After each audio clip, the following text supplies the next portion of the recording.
नमस्कार। Prisma top कार्यक्रममा स्वागत छ। म प्रमिला खतिवडा। आजको कार्यक्रममा हामीसँग हुनुहुन्छ राजनीतिक विश्लेषक भरत दाहाल।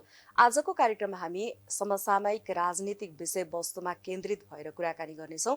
खास गरी फागुन 21 गते चुनाव हुन्छ कि हुँदैन र नयाँ भनिएका पार्टीहरूको अवस्था र पुराना राजनीतिक दलहरूको अवस्था के कस्तो हुनेछ भन्ने विषयवस्तुमा केन्द्रित हुनेछौँ। सर, यहाँलाई कार्यक्रममा स्वागत छ। हजुर, धन्यवाद। सर, फागुन 21 गते चुनाव हुने भनेर मिति निर्धारण गरिसकेको अवस्था छ। नयाँ र पुराना राजनीतिक दलहरू पनि यसतर्फ चुनाव केन्द्रित हुन थालिसकेको अवस्थामा अझै पनि चुनाव हुने नहुनेमा भने आशंका पनि कता कता पैदा भएको छ। के हुन्छ त चुनाव?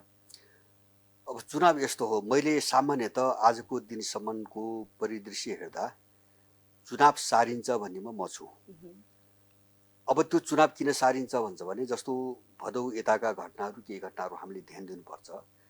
भदौको जो विध्वंस भयो त्यसपछि राजनीतिक ध्रुवीकरणको एउटा प्रक्रिया सुरु भएको छ यहाँ।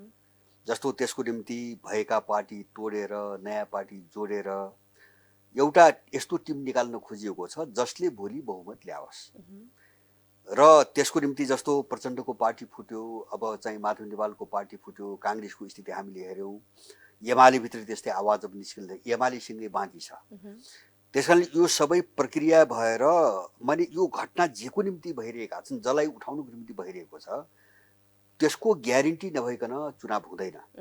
त्यसकारणले त्यस्तो ग्यारेन्टीको वातावरण बनिसक्यो जस्तो मलाई चाहिँ लाग्दैन। त्यसकारणले मूलत यो चुनाव हुने नहुने कुरा के हो भन्छ भने अब यो नेपालमा लामो समयदेखि यो अराजकता अस्थिरता जसले गराइरहेछ, जुन शक्तिले गराइरहेछ, उसको रणनीति के हो भन्ने कुरामा भर पर्छ। यहाँ हामी चाहिँ यिनले घोषणा गरे त्यो आधारमा चुनाव हुन्छ भन्न सकिँदैन होइन। जस्तो हिजो पनि हामीले 22, 23, 24 गते जो देख्यौँ नि, यहाँ कसैले कल्पना पनि गरेका थिएन काङ्ग्रेस एमालेलाई यत्रो तयारीका साथ हानलान र हामी केही घन्टामै साफ हुनु पर्ला भनी लागेको पनि थिएन।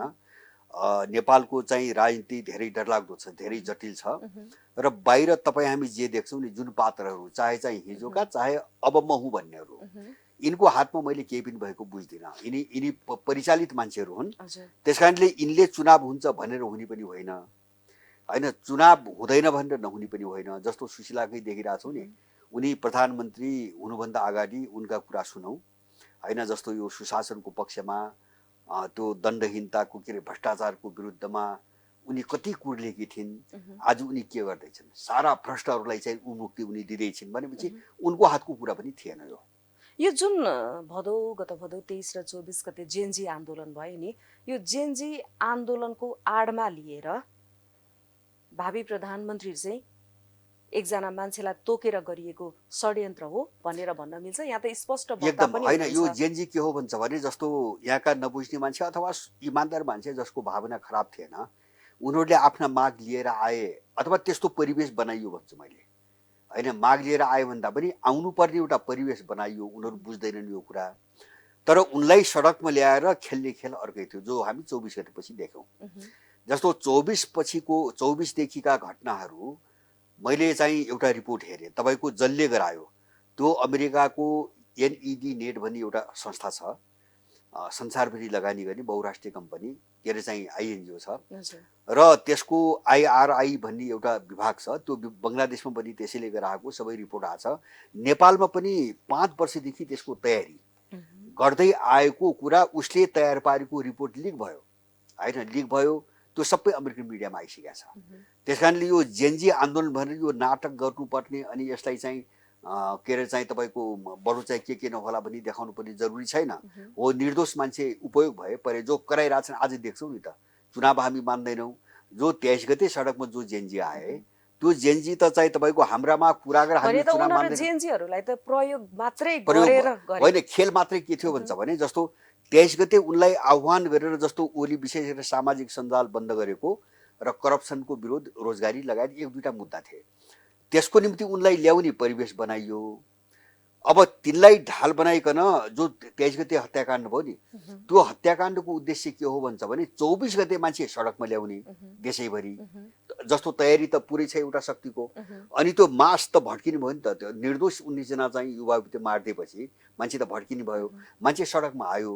त्यो सडकको मान्छेलाई कभर बनाएर चाहिँ यहाँ सबै खेल खेलियो। जस्तो अब आगलागीदेखि फेरि चुनावकै यहाँलाई कुरा सोधौँ, जस्तो यहाँले अलिकति चुनाव सर्न सक्छ भन्ने किसिमको कुरा गरिरहँदाखेरि सर्न सक्छ कि सारिँदैछ चुनाव, या कसले सार्दैछ, के बाहनामा फेरि चुनाव सर्ने हो त? सुन्नुहोस्, मैले दुईटा कारण देख्छु। मैले सर्छ भन्ने कारण के हुन्छ भने, एउटा चिज के हो भन्छ भने यिनको ध्रुवीकरण, पोलराइजेसन तपाईँको पुरा भएको छैन, मैले देख्दिनँ।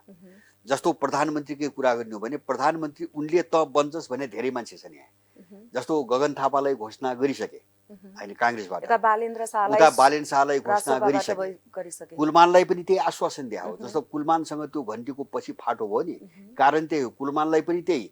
र अर्को तपाईँ एउटा ख्याल गर्नुहोस्, जस्तो बाबुराम भट्टराईले म चुनाव लड्दिनँ भन्ने सार्वजनिकमा बोलेको कुरा हो, तर उनले उम्मेदवारी दिए, उनलाई पनि प्रधानमन्त्री भनेको छ। त्यसकारणले जसले खेल खेलिरहेछ उसको निम्ति के हो भन्छ भने, बाँकी त यिनी चाहिँ खसी बोका जस्तो चाहिँ प्रयोग हुन्छ। जस्तो कुलमानलाई बिचमा सिधाइदिए होइन, आश्वासन दिए, लगेर चाहिँ हाइजेक गरे। मैले त्यही बेला बोले हाइजेक गरे, त्यहाँ गएर सही गर्न पठाए। अब त्यसपछि त्यसले चाहिँ उनको क्याम्पमा चाहिँ ठुलो खलबली ल्यायो। अब त्यसपछि उनी त्यहाँबाट निस्किए, अहिले पार्टी पनि फुटाइदिए। अब उनको मिसनमा जान नसकेपछि पार्टी पनि फुटाइदिए। कुलमान एक चरण कुलमानको प्रयोग गरे सिद्धे, कुलमान सिद्धे। अब जस्तो तपाईँ अनुमान गर्नुहोस्, अब बालेन, गगन र बाबुराम यिनी प्रत्यक्ष चाहिँ तपाईँको उम्मेदवार भए। अब त्यही सोचमा आएका यिनीहरूले त आफै घोषणा मात्रै गरेका छन् नि, निर्वाचन हुन बाँकी छ, मैले भनेको छु यिनी मध्ये प्रधानमन्त्री त एउटा हुने होला होइन। अब बाँकी चाहिँ जो छन् नि तिनी त सिकारै हुने हुन् भोलि। अब त्यो विदेशीले किन, मेरो भनाइ विदेशी चाहिँ त्यो किन गर्छ त भन्छ भने, जस्तो एउटा चरणमा एउटा काम गर्नुको निम्ति एउटा मान्छे प्रयोग गर्छ। जस्तो सुशीला कार्कीका कुरा सुन्नुहोस् न, हिजो प्रधानमन्त्री हुँदाखेरिका कुरा सुन्नुहोस्, आजका काम हेर्नुहोस्। किन सुशीला कार्कीको प्रयोजन के थियो भन्छ भने, ओलीको हातबाट सरकार खस्ने कुरा मात्रै थियो। त्यो पुरा भयो। अब सुशीलाको के काम, बाँकी काम त सुशीलाले गर्न सक्दैन नि। त्यसपछि उनले अर्को उम्मेदवार अगाडि सारे, अगाडि पठाए। यो चरण चरणमा यस्ता खालका मान्छेहरू उनीहरूले प्रयोग गर्छन् र अन्तिममा ल्याउने मान्छे एउटा हुन्छ। र त्यो मान्छे कस्तो मान्छे आउँछ, मेरो अनुमान, मैले जस्तो यो यदि यो सबै खेल अमेरिकनहरूको पनि मान्य हो भने, हो नै उनको होइन, सबै आइसकेको छ रिपोर्ट, अमेरिकन हो भने तपाईँको मान्य हो भने, नेपालको भू राजनीतिमा अहिले स्थिति कस्तो छ भन्छ भने, इन्डियालाई अलिकति कमसेकम न्युट्रलाइज भनेपछि यहाँको कुरा सुन्दाखेरि चाहिँ जो भावी प्रधानमन्त्रीको विषयमा हामीले जसको नाम लिइरहेका छौँ, यिनीहरू चाहिँ पश्चिमा राष्ट्रहरू या नजिकैको छिमेकी राष्ट्रहरूबाट परिचालित छन्, उनीहरूको इच्छा अनुसार, इशारा अनुसार चाहिँ प्रधानमन्त्री बन्नेछन्। बिल्कुल बिल्कुल उनले उठायो, यसमा कुनै शङ्कै छैन। यसमा किन शङ्का छैन? भनेपछि जो नेपाली कङ्ग्रेसबाट अहिले महाधिवेशनबाट, विशेष महाधिवेशनबाट गगन थापा चुनिनु भएको छ सभापतिमा, उहाँ पनि बाहिरकै चलखेलबाट आउनु भएको छ होइन? त्यो हेर्नुहोस्, यो मैले जस्तो काङ्ग्रेसका केही मान्छेहरूको मैले अन्तर्वार्ता सुनिरहेको छु, केन्द्रीय तहका मान्छेहरू, यो मात्रै होइन 1 महिना अगाडि भनेका छन्, मलाई थाहा छ। यो सबै पहिले टुङ्गो लगाइसकेका कुरो हो। जस्तो गगनको हातमा पार्टी जान्छ, कुनै पनि हालतमा जान्छ, त्यो पहिले टुङ्गो लगाइसकेका छ। त्यो तयारी पछि यो मुभ भएको छ। जस्तो तपाईँ एउटा अनुमान गर्नुहोस्, गगन थापाले पार्टी नफुटाउनुको निम्ति राखेका जो शर्त हेर्नुभयो नि, त्यो शर्त कस्तो छ भन्छ भने, देउबालाई बिल्कुल कुडा कर्कट बनाइदिने शर्त छ होइन। देउबा उनीहरूको गार्जियन, आखिर त्यही देउबाको नेतृत्वमा यिनीहरू यहाँसम्म आए। माने त्यो क्रूरता जो देखुन्छ नि, गगनहरूको जो क्रूरता देखुन्छ नि, त्यो क्रूरताका पछाडि के छ भन्छ भने, त्यो जुट्नै नदिने कुनै हालतमा दुईटा बनाउने भन्ने छ। त्यसकारणले उनीहरूले यस्तो शर्त राखे कि जुन शर्तमा देउबाहरू आउन सम्भवै थिएन। त फुटाउने योजना पहिले बनिसकेका छ। अब कम्प्रोमाइज गर्ने ठाउँ त राख्न दिनु भएन नि, उनीहरू त्यसरी आइरहेका छन्। त्यसकारणले गर्दाखेरि मेरो अब भोलिको अनुमान के हो भन्छ भने, प्रधानमन्त्रीको आश्वासन धेरैलाई छ। मैले भने नेपालको भू राजनीति के हो भन्छ भने, इन्डियनहरूलाई सके प्रयोग गर्ने, नभए न्युट्रल बनाउने रणनीति बनाइकन अमेरिकनहरू एक्लै खेल्न सक्ने स्थिति यहाँ छैन। इन्डिया भड्क्यो भने, चीन र इन्डिया मिल्यो भने यहाँ कसैको केही लाग्दैन। त्यसकारणले त्यो इन्डो अमेरिकन नेक्ससको मान्छे प्रधानमन्त्री हुन्छ भोलि। यहाँले जस्तो हामीले कुरा गर्दै गर्दा भावी प्रधानमन्त्रीको रूपमा जसरी राजसपाले पनि अगाडि ल्याएको छ र बालेन्द्र शाहको क्रेज पनि एकदम धेरै नै छ, फिल्डमा खटिनु भएको छ, यतिखेर झापा पुगिसक्नु भएको अवस्था छ। यो अवस्थामा बालेनलाई चिन्न नसकिने खालको मान्छे हो भनेर बाहिर चर्चा पनि गरिएको अवस्था छ। यहाँले पनि अफ द रेकर्ड बालेन भनेको डरलाग्दो मान्छे हो है भन्नुभएको छ। खास बालेन कसरी अगाडि बढिरहेको छ? यता सुन्नुहोस्, हामीले बुझ्ने सरस्वती के, यो सामान्य मान्छे पनि के बुझ्न सक्छ, म 1-2टा कुरा गरौँ। नेपालमा यत्रा जघन्य हत्याकाण्ड भए, दासढुङ्गा दरबार हत्याकाण्ड, माओवादी युद्ध, लेखि श्रृङ्खलाबद्धमा हत्या जस्तो यो भदौकै 24 गतेपछिको, यो बारेमा बालेन र यिनी दलहरूको बिचमा कुनै भिन्न मत छ? छैन, हामीले देखेनौँ होइन। यो गराउने को हो भन्ने कोही पनि बोल्दैन, यी घटना घटाउने को हो भन्ने कुरोमा कोही पनि बोल्दैन, नम्बर 1। नम्बर 2, यो व्यवस्था लोकतन्त्र भनेको यही हो, संविधान यही ठिक छ भन्ने कुरामा सबै एक। ओली पनि त्यही, देउबा पनि त्यही, बालेन पनि त्यही, रवि पनि त्यही, बाबुराम पनि त्यही, सबै त्यही, यहाँ पनि विमति छैन। अब त्यसपछि अर्को चाहिँ नेपालको जो सङ्कट हो, यसको सङ्कट चाहिँ आर्थिक दुर्गति हो। यो आर्थिक स्थिति कसरी सुधार्ने, विकास कसरी गर्ने, कसैमा कुनै चाहिँ तपाईँको कन्सेप्ट आएको पाउनुहुन्न होइन। जस्तो अथवा चाहिँ हाम्रा सिमानाका समस्या छन्, यो विदेशीहरूको यत्रो बिग्बिदी के छ, देश सारा एनजिओले चलाइरहेछन्, कसैको विमति छैन। जब फन्डामेन्टल चिजमा कसैको विमति छैन, सबैको ग्राउन्ड त्यही हो, र भनेपछि यिनका बिचमा जो गाली गलौज गराइरहेछ नि, त्यो गाली गलौज मात्रै हो। नेपालीले बुझ्नु गएपछि गाली गलौज किन भन्छ भने एउटालाई उठाउन अर्कालाई त गाली गराउनु पर्यो, नयाँलाई उठाउन एक्सपायर भएको मान्छेलाई गाली गराउनु पर्यो, अनि गालीले देश बन्छ। त यिनीहरूको भिजन के हो त? मैले भने नि, आर्थिक राजनीतिक सामाजिक सांस्कृतिक दृष्टिकोण के हो त्यो यिनले ल्याएका छैनन्, ल्याउँदैनन् पनि होइन, भोलि पनि आउँदैन, तपाईँको कल्पनै नगर्नुहोस्। जस्तो म त्यही रविका कुराहरू छु, रवि 2 पटक यिनीसँग मिलेर मन्त्री खाएको हो कि होइन, यिनले चाहिँ मुद्दा मामिलामा नलेखिदिएको भए त तपाईँको यिनै दलसँग त रवि त गइसक्यो हो नि। अनि चाहिँ रविले चाहिँ प्रधानमन्त्री क्यान्डिडेट सारेको मान्छेले देश बनाउँछ भने हामी विश्वास गर्ने, मान्छेले विश्वास गर्ने, अन्तर केही पनि होइन। यो मान्छेको जो सतही चेतना छ नि, जस्तो जो मान्छेले बुझ्दैन, गहिरो ढङ्गले राजनीति बुझ्दैन। अब यहाँ मान्छे जस्तो दलहरूले जे अपराध गरे आजका दिनसम्म होइन, मैले अहिले मात्रै भनेर 47 साल यता जुन अपराध गरे, देशलाई थालिङ्ग बनाए, त्यसबाट जो निराशा र अविश्वास घृणा पैदा छ नि, त्यसलाई भजाउनु मात्रै यिनले खोजेको हुन् बस। र यो सबै चिजको तत्त्व कहाँ जोडिया छ, म तपाईँलाई मेरो आफ्नो बुझाइ भनौँ, नेपालमा जेलेन्स्की तपाईँको अगाडि बढाउने योजनामा यो सबै भइरहेछ। जेलेन्स्की, सुशीला कार्की आएपछि त ट्र्याकमा आउनुपर्ने हो कि होइन? सुशीला कार्कीलाई त जेन्जी क्रान्तिले ल्याएको भने होइन नि यिनीहरू। मैले अलिकति यहाँको कुरा काट्न चाहेँ होइन। यो अहिले स्वच्छ छवि इमानदारी बोकेको भावी प्रधानमन्त्रीको रूपमा चाहिँ को हुन सक्छ त? यो अब निर्वाचन भएमा मत परिणाम या रिजल्ट कस्तो आउँछ त? प्रधानमन्त्रीको रूपमा को अगाडि हुनुपर्छ यहाँको नजरमा के छ त? होइन, यस्तो छ, मेरो त धेरै फरक छ कुरा। जस्तो मेरो पहिलो बुझाइ व्यक्तिको कुरा गर्नुभयो तपाईँले, मैले भन्छु भने स्वच्छ व्यक्ति अस्वच्छ व्यक्तिको समस्या त्यो होइन, समस्या दृष्टिकोण सहितको व्यक्ति हो होइन। अघि मैले भने नि, दृष्टिकोण सबैको त्यही छ, मूल्य मान्यता त्यही छन्, गर्ने त्यही हो, त्यसबाट केही अपेक्षा नगरे हुन्छ। माने उसँग अलग्गै दृष्टिकोण छ भने हामीले आश गर्ने हो, उसको विचार र दृष्टिकोणसँग जोडेर व्यक्ति हेर्नु पर्यो। तर विदेशीले यहाँ मान्छेले बेकुफ कहाँ बनाउँछ भने पुस्ता भनेर लडाउँछ, अनि पुस्तामा हुन्छ तपाईँको देश बनाउने चाहिँ पुस्तामा हुन्छ। त्यो त दृष्टिकोण भएको मान्छे चाहिँ मोहम्मद महाथिरले चाहिँ तपाईँको 90 वर्षको उमेरमा 80 वर्ष काटेको मान्छेले मलेसिया बनाउन सक्छ। यी सबै राजनीतिक दलहरू त जनताले हेरिसके नि, अब त अहिले त युवा पुस्ता खोजिरहेको अवस्था पनि छ नि त। हो, मेरो भनाइ युवा पुस्तामा छ क्या त, त्यो त यिनले त भन्नु पर्यो नि। जस्तो युवा पुस्ताले दलहरूभन्दा हामी बेग्लै किसिमले देश यसरी बनाउँछौँ भन्ने दृष्टिकोण त सार्नु पर्यो नि त। त्यो दृष्टिकोण यिनीसँग छैन, मैले त्यो भन्न खोजेको। यिनको दृष्टिकोण के हुन्छ भने काङ्ग्रेस एमाले माओवादीले जे भन्दै आएको थियो यिनले भन्ने त्यही हो, भनेको पनि त्यही हो। जस्तो सब ठिकठाक छ, यिनले अहिले प्रस्तुत गरेको सब ठिकठाक छ होइन, तपाईँको यिनीले बिगार्या हो हामी गर्छौँ बस त्यति हो। तर मैले बुझेको के हो भन्छ भने यो व्यवस्था प्रणाली, यिनी विचार प्रणाली, विचार भन्नाले जो चाहिँ तपाईँको भन्यो, जस्तो काङ्ग्रेसले भन्यो प्रजातान्त्रिक समाजवाद, कसैले चाहिँ नौरोजनवाद, कसैले चाहिँ केवाद होइन, जति पनि विचार प्रणाली व्यवस्था प्रणाली यिनीका मोडेल जति छन् नि, दृष्टिकोण हेर्ने तरिका, यो सबै आयातित छ। हाम्रो समस्या धेरै गहिरो छ, देश बिग्रेको व्यक्तिले होइन, व्यक्तिले जुन जगमा टेकेर आयो देश बिगारेको त्यसले हो। जस्तो यहाँले अघि सुशीला कार्की नेतृत्वको सरकारको पनि कुरा गर्नुभयो, सरसर्ती जे कामको लागि जे कुराको लागि जुन उद्देश्य बोकेर जेन्जी आन्दोलनले सुशीला कार्कीलाई प्रधानमन्त्री बनायो त्यो अनुसार त हुन सकेन। उहाँको काम त सरसर्ती अहिले हेर्दाखेरि हामीले 84 को चुनाव 82 मा सारेको मात्रै देखियो। यो सरकार संवैधानिक कि असंवैधानिक त? होइन, संवैधानिक त यस्तो हो, अब जस्तो यिनी संवैधानिक असंवैधानिक भन्ने कुरा पनि आफ्नो स्वार्थ अनुसारका तर्क हुन्, जसले जसले सत्ता हत्याए तिनको निम्ति संवैधानिक छ, होइन? जसको सत्ता गयो उसको निम्ति असंवैधानिक छ। भनेपछि यो तर चुनाव मैले कुन बुझेको के हो, आधारमा हुन्छ भन्ने कुरा पनि मैले बुझेको के हो भने जस्तो सुशीलाको उनी प्रधान न्यायाधीश भइसकेका व्यक्ति, उनी कसो कुतर्क गर्छिन् भन्छ भने यो त जेनजी क्रान्तिले बनायो। के हो जेनजी क्रान्ति भने?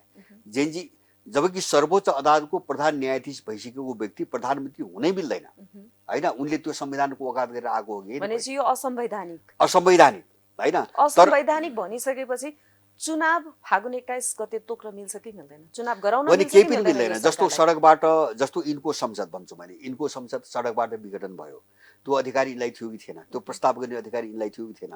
यिनको राज्यमा हैसियत के थियो र संसद विघटनको प्रस्ताव राख्ने, होइन? र त्यो जेनजी पनि होइन, त्यो मान्छेलाई छल्नको निम्ति जेनजी क्रान्ति भने। सुन्नुहोस्, जेनजी क्रान्तिले भएको भए मैले दुईटा कुरा गरेँ नि। एउटा त सुशीला कार्कीले जो भनेकी थिइन्, यिनलाई जस्तो त्यो हत्याकाण्डपछि राजीनामा मात्रै दिएर पुग्दैन, यिनलाई कठघरामा उभ्याउनुपर्छ भने हो कि होइन? को मान्छे गिरफ्तार भयो? यिनी कानुनी राज्यको बर्खिलाफ गर्दैछन्। बिल्कुल होइन, कानुनी राज्य हुँदैन। कानुन भने त के हुन्छ, तपाईँ हामीलाई हो क्या कानुन भने? कानुन र संविधान भने त तपाईँ हामीलाई चाहिँ नियन्त्रण गर्ने हतियार हो। यिनलाई लाग्दैन कानुनसँग। जस्तो हिजो पनि यिनी दललाई नलाग्या हो, जस्तो यस्तो लुटपाट मचायो नि त, कानुन त लागेन नि। सुशीलाले पनि लाग्दैन, जस्तो उनले भने काम गरिनन्। भ्रष्टाचारी को पक्राउ पर्यो? त्यो मात्रै होइन, तपाईँको अहिले रविका सबै मुद्दा फिर्ता लिए देख्नु भएन, होइन? के आधारमा लिइरहेछन् उनीहरू? त्यो मात्रै होइन, मन्त्रीमण्डलमा गएर अरूलाई चाहिँ जिन्दगीभरि जे आरोप लगाए, सम्पत्ति विवरण पनि यिनीहरूले सार्वजनिक गरेनन्। यिनी पनि लुटेरा हुन्, त्यही दलसँग मिलेर लुट्या होइनन्। यिनी जम्मै जो गएको छन् नि, एक दुईजना व्यक्ति छोडेर, होइन भने सम्पत्ति विवरण सार्वजनिक गर्न यिनी किन डराए? भनेपछि यो सबै मान्छेलाई भ्रमित पार्ने, होइन? कसैले गरेका अपराधप्रति मान्छेको इमोसनलाई ब्ल्याकमेलिङ गर्ने, मान्छेको चाहिँ भट्केको मनोविज्ञानलाई क्यास गर्ने भन्दा बढी केही पनि छैन। त्यो कसरी त्यसको निम्ति विदेशीले चरणबद्ध रूपमा फरक व्यक्ति प्रयोग गर्छ, मैले बुझेको त्यति हो। त जो व्यक्ति प्रयोग गर्छ, यिनीहरूबाट यो सङ्कट समाधानको निम्ति केही पनि हुँदैन। हेर्नुला, यहाँ कसैको भ्रष्टाचारमाथि कसैलाई कारबाही पनि हुँदैन, सबै भ्रम हो, त्यो पनि हुँदैन। माने अहिले यो भएको यो भदौपछि मैले के देख्छु, जस्तो दलहरू सखाप हुन्छन् भन्ने त्यो पनि भ्रम रहेछ भन्ने त देख्यो नि त। आखिर त्यही दलसँग वार्तामा आए, चुनाव गरौँ भने, जब यिनीसँग वार्तामा आएर चुनाव गर्नु थियो, त्यो विघटन किन गरेको? विघटन किन गरेको? मैले तपाईँको भुटानी काण्ड मैले बारम्बार उठाएँ। जस्तो आर्जुमाथि लाग्यो नि, आर्जुमाथि लाग्यो। तपाईँ अनुमान गर्नुहोस्, 2016 मा झापाबाट भुटानीहरू अमेरिकामा हस्तान्तरण गर्ने सबै कार्यक्रम टुङ्ग्याएर अमेरिकाको अफिस उठ्यो, विश्व स्वास्थ्य के अरे खाद्य सङ्गठनको अफिस उठ्यो, टुङ्गियो 16 मा। तर 16 पछि जो भुटानी काण्ड हामीले सुन्छौँ नि, त्यो सबै मान्छे लगिएका छन् अमेरिका, लग्ने अमेरिका। त्यो भुटानी लेखेको कागजबाट मान्छे लग्दैछ अमेरिका, जबकि 16 मा उसले मिसन टुङ्ग्या छ। भनेपछि उसले कसैलाई पन्छाउनुको निम्ति एउटा पासो फ्याँकेर भुटानीको नाममा मान्छे किनिरहेछ। आर्जुलाई त्यही सिध्याइदियो, किनभने भनेपछि जति पनि यी भ्रष्टाचारका काण्डहरू छन् नि, जेनजी आन्दोलनले त भ्रष्टाचारहरूको सबै छानबिन गर्ने, भ्रष्टाचारको अन्त्य होस् भन्ने चाहेका थिए, स्थायी सरकार होस् भनेर चाहेका थिए, जुन देशमा समृद्धि आओस्, सुशासन होस् भनेर चाहेका थिए। यी त सबै यत्तिकै सेलाएर गयो नि, होइन? होइन, यो यत्तिकै सेलाएर जान्छ, यो केही पनि हुँदैन। किन हुँदैन भन्छ भने, यो उनीहरूले जस्तो दलहरूलाई नियन्त्रणको निम्ति मात्रै भदौको घटना भयो हो, दलहरूलाई कारबाही गर्नु होइन, यो भ्रम हुनु हुँदैन, होइन? दल पनि त उनकै मान्छे हुन् नि भन्ने त्यो त बुझ्नु पर्यो नि हामीले। यत्रो वर्षसम्म उनकै काम गरेर नेपाल भाँडे दलहरूले, तिनीलाई निमिट्याउन त पार्दैन नि, उनलाई कन्ट्रोल गरेर एउटा ठाउँमा लगेर बसाइदिन्छ, तिमीहरू यहीँ बस। त्यो नियन्त्रित खालको चाहिँ त्यो वितण्डा थियो त्यो जेनजी भन्ने, होइन? 76 जनाको ज्यान त यत्तिकै गयो, जेनजीहरू 21-22 जना त यत्तिकै गयो। तिनी मुद्दाहरू कहिले पनि सम्बोधन हुँदैन, चाहे बालेन आउन्, चाहे रवि आउन्, चाहे कुलमान आउन्, हेरिराख्नुला। तिनी मुद्दा जे चाहिँ यहाँको मान्छेले भनेको छ नि, एउटा मुद्दा सम्बोधन भएको यिनीहरू देखाउन्, होइन? तपाईँको 100 जना मान्छे विदेशबाट फर्काएर यिनले देखाउन्, होइन?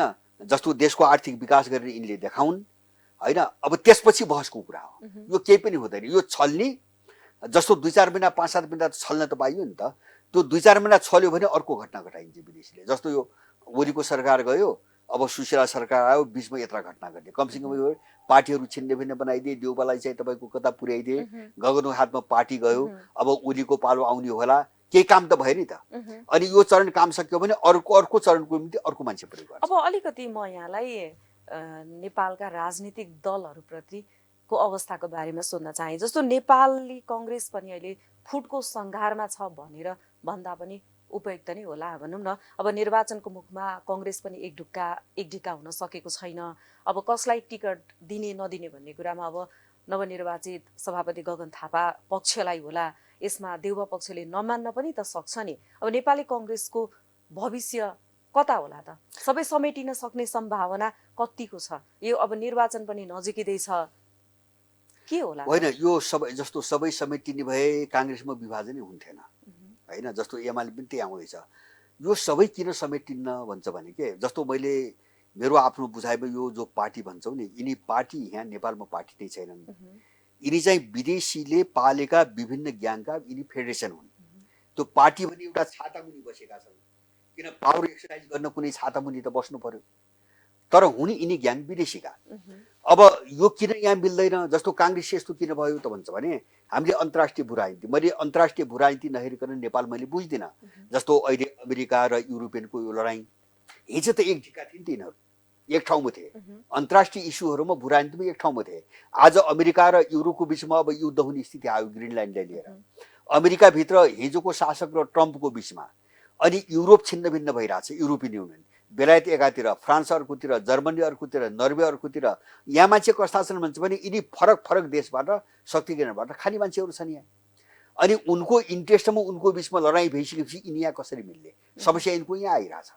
जस्तो मानौ अहिले पश्चिमा जगतमा यो अन्तर्विरोध आपसमा यो लडाइँ हुन्न थियो भने काङ्ग्रेस फुट्दैन थियो, किन एउटा साझा रणनीति हुन्थ्यो। जस्तो त्यो मलाई लाग्छ तपाईँको यही चाहिँ यो कर युद्धपछि। अब हामी कार्यक्रमको अन्त्यमा पनि आइपुगेका छौँ। अब ठुला राजनीतिक दलहरूमा कङ्ग्रेसको त कुरा गरिहाल्यौँ, नेकपा एमालेभित्र पनि भ्रष्टाचारको दबदबा छ। जेनजी आन्दोलन दबाउन पनि नेकपा एमालेकै हात छ भनेर पनि भनिन्छ। प्रधानमन्त्री पनि उही नै हुनुहुन्थ्यो, नेकपा एमालेकै अध्यक्ष हुनुहुन्थ्यो त्यो बेलाको कुरा गर्दाखेरि। अब यतिखेर नयाँ राजनीतिक दलहरूप्रति आकर्षित पनि धेरै भइरहेको अवस्था पनि छ। हुन त राजनीतिक दलभित्र पनि, नयाँ राजनीतिक दलभित्र पनि वैचारिक विविधता पाइएको पनि छ।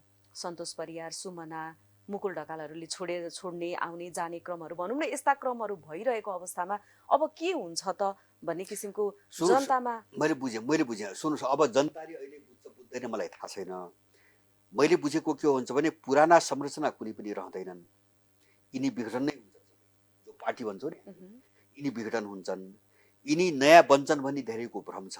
यो पनि 100% भ्रम हो, किन ग्राउन्ड दुबईको छैन। मैले भने नि सबैको कुरो एउटै छ। जे कुरा गरिरहेका छन् त्यसको ग्राउन्ड छैन, त्यो विश्वव्यापी रूपमा छैन। त्यसकारणले मैले देखेको के हो भन्छ भने नेपाललाई लामो समयदेखि विदेशीहरूले गाँच्दै विभिन्न हत्याकाण्ड, लुटपाट, अपराध गर्दै जुन ठाउँमा ल्याए, अहिले यो लडाइँ उनका बिचमा सुरु भयो उनको कितामा। त्यसकारणले नेपाल एउटा गजबको कुन चरणमा गयो भन्छ भने अब यिनको विध्वंस र पतनको चरणमा नेपाल गएको छ।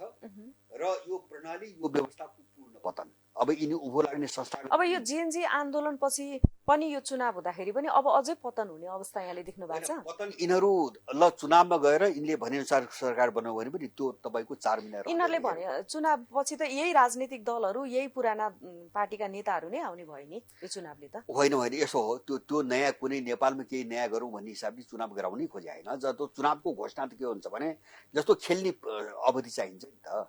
जस्तो चुनावको घोषणा किन गर्न लगाइयो, जस्तो अहिले चुनाव हुने मैले सम्भावना किन देख्दैन, उनको ध्रुवीकरण भइसकेको छैन। अब चाहिँ चुनावको घोषणा किन लगाइयो भन्छ भने अब यो 6 महिनाभित्र खेल्न पाइयो। खेल्नको निम्ति चुनाव घोषणा गरेका छ होइन। जस्तो यसबिचमा पार्टी तोडफोड त गरे नि, एउटा काम त गरे नि। त्यसकारणले गर्दाखेरि यो प्रक्रिया अझ जान्छ, यो ध्रुवीकरणको प्रक्रिया अगाडि जान्छ। तर मैले खास जोड दिन तपाईँले भन्नुभयो नि यो निकास कहाँ हो त भन्नुभयो नि, यो सबै चिजको विसर्जन, यसको अन्त्यमा मात्र यसको निकास छ।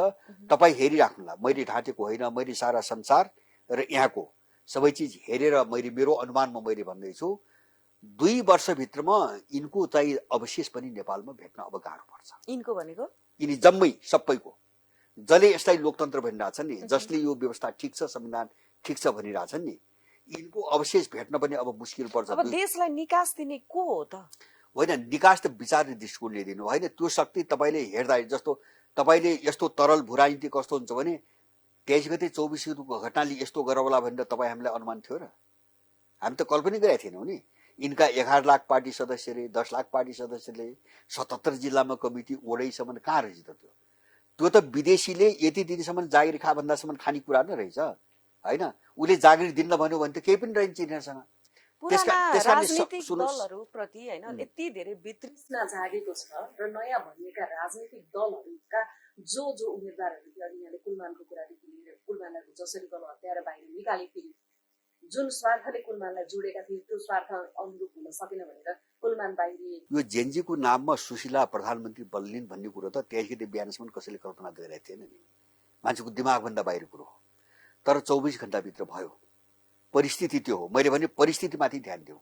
यति विस्फोटक र तरल छ नि परिस्थिति, त्यो कहाँनिर कतिखेर कतातिर बग्छ भन्ने कसैले अनुमान गर्न सक्दैन। त्यसकारणले यहाँ चाहिँ तपाईँले कल्पना नगरेको चिज भोलि रातारात कसरी निस्किन्छ त्यो भोलि देख्नुहुन्छ। मैले जो व्यक्तिको प्रश्न होइन, मैले भने नि पुस्ताको होइन, दलको ठाउँमा बालेनको कुरा पनि होइन, कुलमानको कुरा पनि, रविको कुरा पनि होइन।